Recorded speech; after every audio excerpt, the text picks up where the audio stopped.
Coming up today on Locked On at Texas Tech, transfer portal window is closing this week. Are we in for any last-minute entries? We're into it next on Locked On Texas Tech. You are Locked On Texas Tech, your daily podcast on the Texas Tech Red Raiders, part of the Locked On Podcast Network, your team every day. We're going to start this thing off right. Raider!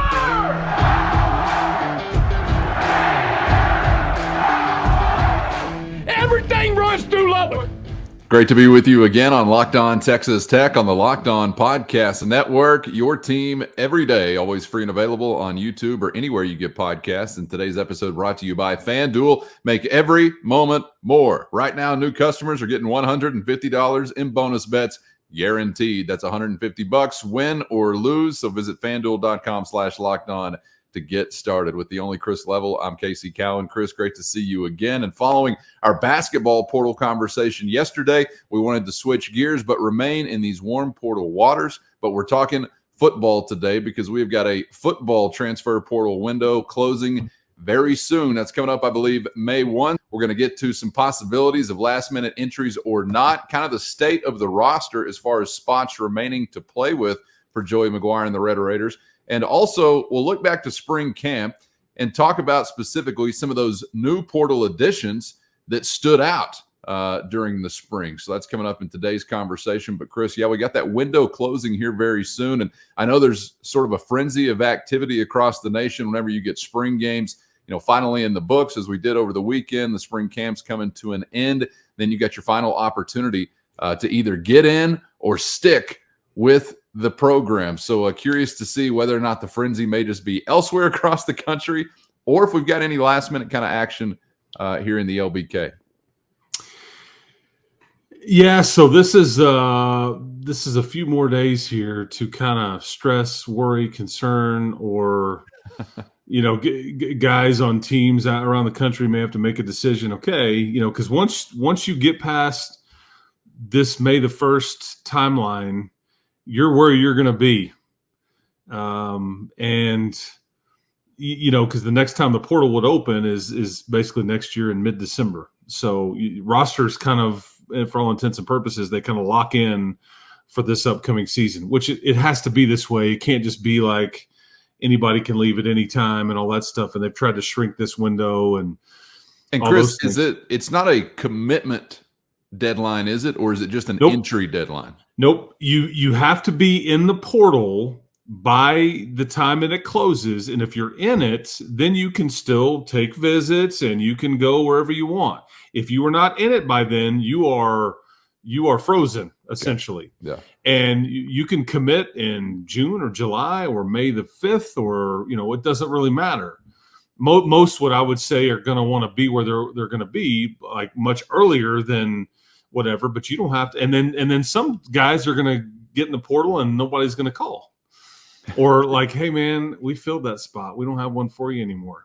So there's a lot of that too. So just because you get in the portal doesn't mean that there's a spot for you out there in the ether for you. So, I think you'll get a better feel for things with Texas Tech like this week. I don't, as we sit here and chat, I don't expect anything, but you just don't know, and that's the scary part about this, these windows and you having to re-recruit your own team, and why some coaches are like, man, this is just wearing me out. If there's an assistant job in the NFL, I'm going to go do that because I can't keep this up. It's too stressful, whatever, it's just that's the tricky part. So, and at this point, Cowan, you've lost the 5 in this window, if you will. Cam Watts, the 2 running backs, Anquan Willis and Bryson Donnell, and then Trey Brown and Landon Hullaby.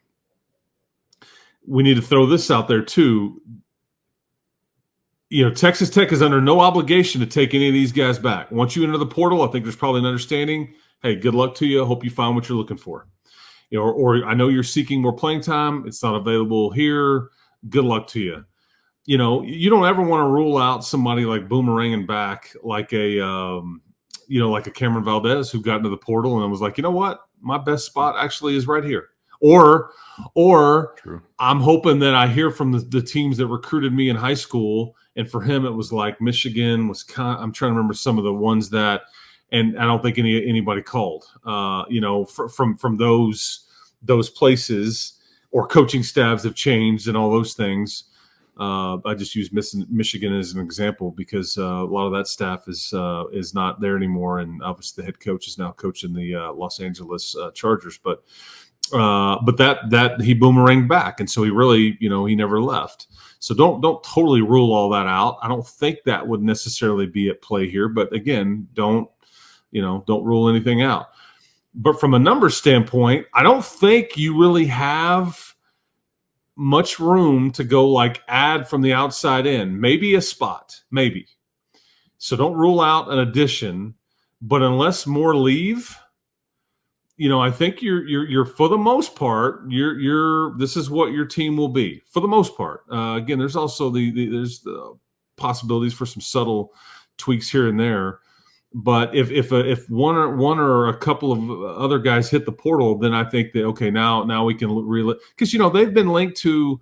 I think they had an offensive lineman visit here a couple of weeks ago. I think they've been linked to some defensive linemen. I'm gonna just maintain that I just am not gonna rule out a quarterback. I wouldn't rule out a DB, but I think right now you're for the most part you're put together. As far as your available scholarships, because what's happening is that, well, okay, we lose all these scholarship guys. Well, you also have a bunch of guys in here like Javion Wilcox is a prime example. Okay, and people may go, who is that? Well, he's like the 4-star kid that was sitting there at TCU last year. At the time he transfers to you back in, I guess, early January. You don't have any scholarships, but it's one of these things that, hey, young man, you come here and do your part, and we'll find you a scholarship at some point. Guess what? He's also buddies with Micah Hudson. Well, Javion Wilcox had a pretty good little spring. Well, if available scholarship is now there to be had, maybe you give it to him as opposed to somebody from the outside of the program in. Hopefully that makes sense to people. And there's several of them. Jason Llewellyn, who transferred from Oklahoma, tight end. He walked on here. There's several of those kinds of guys that may get an available spot before somebody from the outside in, unless there's just something really pressing where it's like, hey, man, sorry, dude, you're going to have to wait another semester. We're going shopping, and we're not going to ask nicely, but this is more pressing. One of those kinds of scenarios. And those guys still do have to play school, right? Like, I'm just trying to keep up with all the changing rules. They still got to play school and all that as well. So quite a position to be in, and I guess gives you a clear indication of really what they're after if they're willing to put themselves in that spot to be a part of that program. But yeah, I'm kind of wondering. And neither of us are in the coach's shoes or in their heads, obviously, so we can't say with any certainty. But I guess if you really felt like, hey, we've got to add another offensive lineman, scholarship offensive lineman, we've got to add another scholarship quarterback, something like that, that there would have been another guy or two already processed by this point.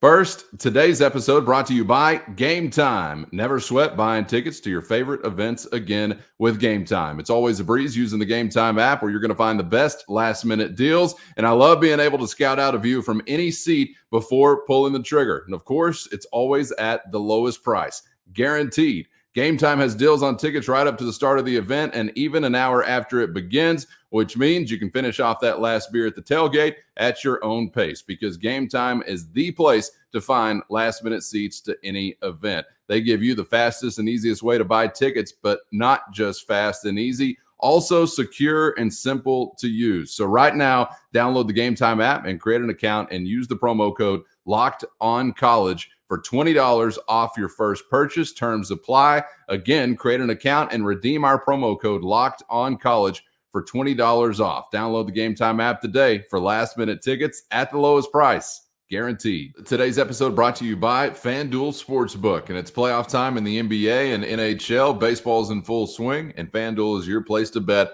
on every game. Right now, new customers get $150 in bonus bets guaranteed. That's $150 win or lose. You can bet on everything from slap shots to home runs, slam dunks, and all in between, all on an app that's safe, secure, and easy to use. So what's the holdup? Get in the mix now on all the action by visiting FanDuel.com/lockedon and make your first bet an automatic win with FanDuel, America's #1 sportsbook. If you really felt like, hey, we've got to add another offensive lineman, scholarship offensive lineman, we've got to add another scholarship quarterback, something like that, that there would have been another guy or two already processed by this point, because that happens as well. It's not always the kids that are like, hey, I got to move. Sometimes it's the coaching staff's like, hey, we need you to move, or the road to playing time is very long, so maybe you should think about being on the move. Again, I'm speculating. I'm not in their shoes, but I guess we would have already seen a couple more. I think Joey does a really good job there of – I don't think he's ever really forced anybody out of here unless they broke a rule or were ineligible, or unless it was like cut and dry, like, hey, man, you're out, dude. You knew the deal. You didn't do it. You're done. We're done with you. And there's probably been a few of those along the way. Anybody in good standing, though, I think you're just very truthful with them. But I don't think he's ever been like, hey, man, you're not going to get to play here. That he's been like, you're out. Yeah, you're fired. Yeah, I don't know if it's ever gone that route. I just think they're very upfront with these guys. And especially so, I think the only time that you basically have to tell a kid you're not, that's in good standing, that you're no longer you're no longer, not welcomed is the wrong word, but like these kids that like graduate, they get a degree and they have more eligibility here. But if they don't really fit into the plans, I think it's like, hey, man, you did what you came to do, man. Good luck to you. Appreciate all your hard work. If you need anything else, holler. Well, Coach, I can play another year or two. Again, hey, good luck to you. Appreciate the hard work. Anything else, holler. You came here to degree. You did that. We wish you well. So it's kind of like there's some of that. I think that is probably gone on, and that's where it gets a bit. But and we would know who those guys are. That's true. So they would have like I don't know why I'm thinking about this today, but we're talking about all this good standing and academic eligibility and whatnot. I'm just thinking about Easy Ed Britton at a school desk at the 50-yard line in a snowstorm. Once upon a time. Shout out to the legendary Mike Leach. But I don't know. I mean, tell me if you're seeing this differently, but I'm kind of feeling like the collection of guys you had enter the portal, number one, was a fairly small number, I think, comparatively to maybe some other programs. And number two, they were all guys that were on the wrong end of the depth chart, kind of signifying that if you are looking like you got a chance to compete for playing time, we didn't see like some disgruntled departures or some list of like, God, I'm not liking the coaches, or I'm not liking the program, I'm not liking the 806. Heck, and multiple of these guys played in the red and black game. That's true. They stuck around. Yeah. I mean, which that tells you a lot about those kids, about Joey, about, the vibe here. And because you're just talking about the spring window here as far as the portal additions. And again, we reserve the right to change our mind if anything crazy happens between now and when this portal window closes the next day and a half, 2 days, whatever it is.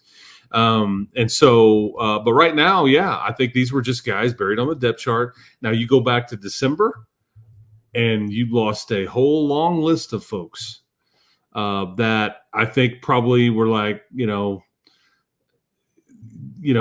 luck. There's a lot of lack of productivity, lack of whatever it may have been, that I think that's when you were kind of one in, one out type scenario with a lot of the guys that you brought in. But the spring window has been very, Houston and Colorado, they've had like in the 10 to 15 member window of like guys leaving. And again, you have a brand new coach in Houston, and then a fairly new coach, obviously, with Deion Sanders there at Colorado. And some of the departures there were a lot more high profile, like guys that they were expecting to play and start and all those things. But that's what it's there for. If it's in your vibe and we didn't recruit you, you don't have to stay. Again, you just need to hope that you have somewhere to land, and a lot of those guys will. But The Colorado and Houston examples. I think Arizona's had some that have left. But, and over the weekend, Kansas State just added a big addition, ironically, from Colorado at the running back spot. So, there's a lot still somewhat going on around the league, but luckily it's been fairly quiet for you, which I think you were okay with. Yeah, and maybe I'm probably reading too much into it because I was bracing more so for the worst case, when that was not justified as far as the spring portal is concerned, because you did cut some of that kind of fat, and not to suggest that it was, all program decision or whatever, but the first time around. But I don't know. I just always feel like, man, anytime the portal window is opening up, just brace for impact. And I almost would say, like, you've got to be I don't know if there's any program, honestly, that's excluded from that. I was about to say you've got to be a really, really good program with a ton of success in a previous season to feel like you're immune from that. But they may have an even more competitive atmosphere because the season was so good. But when I feel like, for Texas Tech, you've been kind of in that gooey middle. You haven't bumped your head on any kind of ceiling or anything like that. And you may have even been sort of disappointed. I know Joey McGuire expressed some of that as far as the expectations and then the reality from a season ago. But I guess I'm still just kind of preparing for the worst, and maybe that's to an extreme that is not warranted. But that's probably also just kind of my fan nature, Chris. Like, portal window opens up, I'm like, all right, here comes the exodus. What are we doing? Are we going to have a roster or a program? Well, but it was this way. It was this way back in mid-December. Yeah. I mean, I could go down the list, and I guarantee you, and we'll do that at some point and refresh everybody's memory on where some of these guys ended up, because you're going to play some of your former Red Raiders on some of these lists. And it was numerous. And so essentially between December and you add the 5 guys that are in this portal, the spring portal window, it's an entire recruiting class, Man, and that's hard to believe. Yeah. In number, it really is. And I guess the question there is going to be which pond was the best restocked? Because just as an example, the one that's at the forefront of my mind right now because of the additions, and I bet we're about to get to some of these when we talk about some of the portal additions that really stood out in the spring, your group of pass catchers you're going to have some returners, you're going to have some familiar names, but you're going to have some big time new names as well. And so that's like a group where it's like, okay, yeah, you see guys walk out the door. Okay, do we like it? Do we not like it? But then you see the guys that walk in, you're like, hey, no problem. All right, we're moving on down the track. But it's kind of like among those position groups, which pond did you restock the best? And that may be an example of the one that you did. I don't know. These are, there's a lot of names that a lot of people were familiar with that departed via the portal. Essentially, you're other than Mason Tharp, they either guys either graduated or left via the portal of your pass catching room. Okay, yeah. Dre McCray, Coy Aiken, Jordan Brown, Brady Boyd, then Mason Tharp. Those are the only ones that really remain from last year of anybody that had any kind of factor into the season. I think I've mentioned all the names there. But that was you didn't mention that are going the other way, guys like Sparkman, York, Lowick, Fungi, Bradley, Price, Miles Price. Yeah. But I mean, I would say to you, it would be hard for me to suggest to you that anybody had of your new additions had a better spring than maybe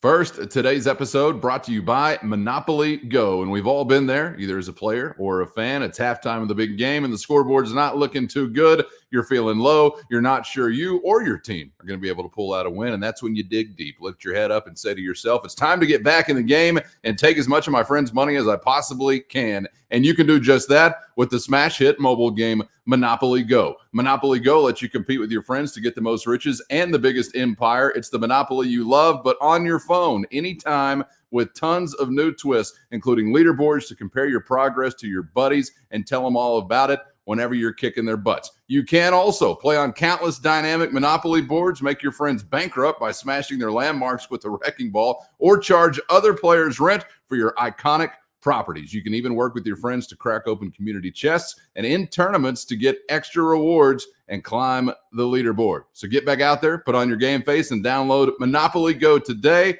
for free in the App Store or on Google Play. it would be hard for me to suggest to you that anybody of your new additions had a better spring than maybe like a Josh Kelly. I think he came in. I think he's one of the most polished football players you have on your entire team. Really? Yeah, I think he is you know how when you see kids referred to like, man, he's a pro. Like, that's how I view Josh Kelly. He's good at everything he does. He's smooth. He's in control. You could just tell he's really good at his craft, and he's been doing it for a while. And it's like you could see that you want kids like that around, that the younger groups are looking at it going, man, yeah, that's how it's supposed to look right there. He shows up every day. He's got some juice to him. He runs great routes, phenomenal hands. I mean, I had somebody tell me a couple of weeks ago, basically like, Josh Kelly is essentially just an older version of what Micah Hudson is. And that's about as good a compliment as you can give. I mean, based on what everybody thinks about Micah Hudson, because Josh Kelly's actually done this. I mean, he's actually done it at the Power 5 level and had nearly 1,000 yards and had the 8 touchdown receptions last year and caught 61 passes and all those things. And has got just a little bit more size than Micah Hudson, because we're enamored with like Micah Hudson's potential and what could be and what may be out there. Josh Kelly kind of is that already. So, and I think as far as other, spring portal guys, I think had really good springs. I think Davion Carter really impressed everybody that he associated with on the offensive line. God, I'm glad to hear you say that, man. I thought we were just going to be talking pass catchers. That was my fear, but I'm glad to hear you pull an offensive lineman in there. And I you could highlight a few of the other guys. We don't have time to like get into everybody here, but that's one that stands out. I think that he clearly, I'll be shocked if he's not part of that top 5 group. Okay. And I think he can do it at right guard, at center, a few different things. Student of the game. I think they'll all tell you his care factor is through the roof. This is a kid that came in and before spring started, he watched every practice and every game from last year to learn what this offense was, to learn about some of his teammates. Yes, on his own. And like asking for, hey man, I need the practice film from this day, or how did y'all get ready for this opponent, or and watched every game and all. He because this is a guy that's going to be a former or future coach.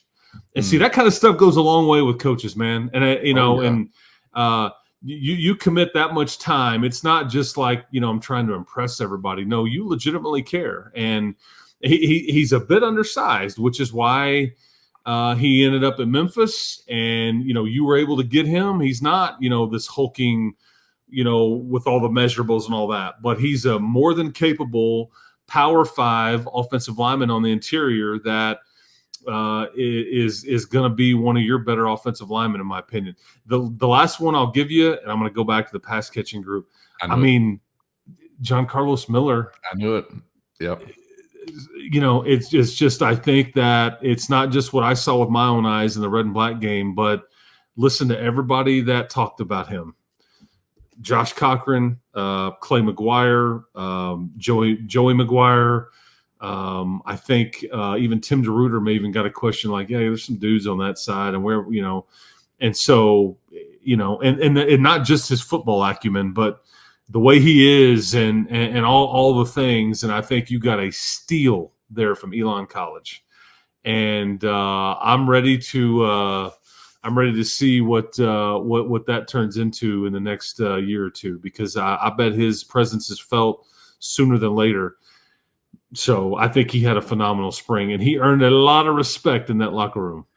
And that's why I said I thought we were just going to be hammering pass catchers when talking about these guys, because Kelly and Miller are probably the ones that I heard about the most. So I figured we were going to include Miller in this conversation, but I'm glad we got Davion Carter there as well. And it just makes me think, like, you're a teammate and you hear Carter asking for all the film, and I'm going to do this, and you're thinking, damn, am I supposed to be asking for that stuff too? And then maybe that kind of bleeds off to some of the other guys. But I knew that Miller would be a part of this. And it sounds like, again, this is just back to pass catcher convo, but the Douglas kid, the Florida transfer, was getting some. We could bring up, and I didn't want to slight like Sterling Porcher, who I think had a pretty good, and Vinny Scurry, Caleb Douglas. I mean, it's not like at this point I don't think you like missed on anybody. I'm just talking about like the ones that maybe there was some separation or stood out more than the others. But Douglas was I think has a chance to be a really, really fun addition because he's the stretch the field guy. He's the long rangey. Oh yeah, Florida signed you. Yeah, you look like it. Type guy. So Jack Burgess, I think punter. On and on it goes. Devin Cromwell, I think already maybe that's why Cam Watts was like, hey man, I guess it's not really going to happen for me here because a guy like Cromwell comes in and he's just faster, a little bit bigger, a little more physical, and he kind of works his way into the two deep. There's. The story tells itself on portal sometimes, and and all that. Sometimes it's just it's not hard to kind of figure out why things are the way that they are. Not every case is like that, but yeah, I think you had a really and Jalen Conyers we didn't even get to really see in the spring. I don't want to gloss over though Cam Brown. I mean, did he not have a phenomenal spring because he's the number 2 guy? Yeah, he beats out an Elite 11 signee and then the incumbent to be like the number 2 guy. And, at the red and black game, Cam Brown comes running over to me and he's like, "Hi, Cam Brown. The head coach came over here and told me to, or Coach McGuire told me to come over and introduce myself to you because you need to know my name." And I'm just looking at Joey and he's laughing and he's like, "Know his name." I'm like, "Yes, sir." So I mean that's what the head coach thinks of Cam Brown. And then just after that scrimmage is over, it's like, here we go. He's number 2, run game, gives a different. So I think they hit on that addition big time too. Oh, hell, you convinced me. Usually I enjoy the summer, but fine. I'm ready for kickoff. Let's go ahead and get to game 1. I'm fine with it if it happens. Yeah. We got a little time still between then and now, and God only knows what is there to be developed between the end of this portal window closing, some other possible additions in the creative way that now you can kind of put your roster together and what else might come to pass there. And then obviously when we get to fall camp. So keep it locked here on Locked On Texas Tech so you miss nothing from any of the above. Appreciate you guys being out there. And as always, the best way to help us grow the show is to comment anything below on YouTube. So hope you'll get in the mix there. Okay, we got to cut this to a close because my tongue is done working for the episode, apparently. Chris, it's your time as always, my man, and we'll see you for a Hump Day edition next. You are always as cool as the other side of the pillow, man. I mean, hey, your tongue is allowed to get kind of I screw up often, every day, not only on this show, but just throughout the day. So I just try to screw up less tomorrow than I did today, right? And so we're just men. That's right. But thank you for subscribing out there. Drop some comments and questions for us if you have those, and we'll keep rocking along. It's almost May, people. You're almost less than I guess 4 months in on we're almost like 4 months to the day on opener, so not too much time left. So 90 days till fall camp or so gets going, and be right back in the thick of it. So hope you'll be along for the ride all the while. For Chris Level, I'm Casey Cowan. Thanks for being out there, and we hope to see you back for the next round on Locked On Texas Tech.